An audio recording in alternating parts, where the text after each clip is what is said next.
TV Odisha सदा आपणक पाई आपणक साथी रे आपणक हितरे। आम देशर यशस्वी प्रधानमंत्री मोदीजींकर 75तम जन्मदिवस अवसर में सारा देश में माँ पाई गछटीर नारार प्रतिफलन देखा मिली। यह महान नारार मान रखी भुवनेश्वर चंद्रशेखरपुर स्थित काटोस जिम आनुकूल्य तथा ओडिशार जनाशुना विशिष्ट समाजसेवी हेल्थ क्लब और भारतीय जनता पार्टी आग धाड़ीर सदस्य देवाशीष नायक ओरफ बापी भाई उत्साह क्रमे अनुष्ठित हो जाइछि चारा रोपण और बंटन उत्सव।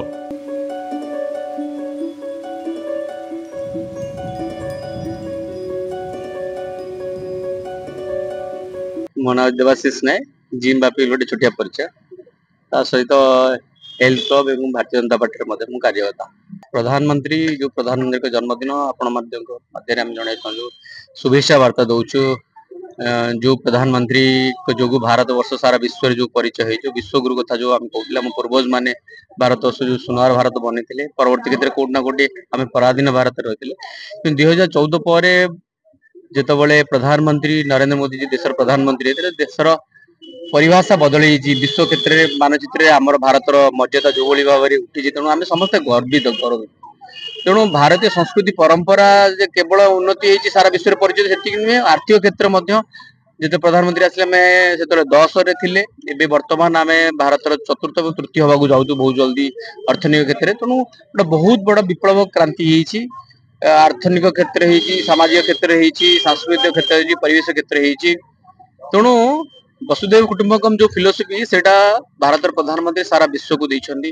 कोविड समय रे जेतोले सारा विश्व निज समस्या को लेकिन जेतोले संघर्ष होतला भारत जेतोले आमर 1.5 बिलियन लोक सेतोले केवल आमर समस्या नथिला ताकू लुक आफ्टर करी सारा विश्व को सेतोले आमे मेडिसिन सप्लाई करथलु। तेणु ए जो परिभाषा भारत जो परिभाषा सेतोले नरेंद्र मोदी का सामने हेजी। तेणु एत बड़ महापुरुष तांको जन्मदिन पालिया पई आज आमे समस्त एकाठी छे गोटे वृक्षरोपण विशेष भाव में माँ पाई गछटी एटा नारा थिला। तेणु विगत दिन मध्य नारा को आम करूँ आज जन्मदिन से गोटे भव्य कार्यक्रम होती आज संक्रांति आज एकादशी बहुत बढ़िया दिन से समस्त आज एकाठी आम गोटे वृक्षरोपण कार्यक्रम को आगु नापी प्रयास कर कार्यक्रम संगठन सदस्य स्थानीय बासिंदा और आखपाख अंचल शह शह संख्यार युव वरिष्ठ एपरिकी महिला माने मध्य अति आनंद उत्साह रे शह शह चारा रोपण और बंटन करथिले। संगठन अध्यक्ष और कर्मकर्ता माने अतिथि मानक उत्तरीय दे सम्मानित करथिले। आशा करू जिम बापी तथा काटोस जिम कर्मकर्ता माने एपरी महत् कार्य जारी रखी सुस्थ समाज पाई सबुज वार्ता प्रदान करंतु।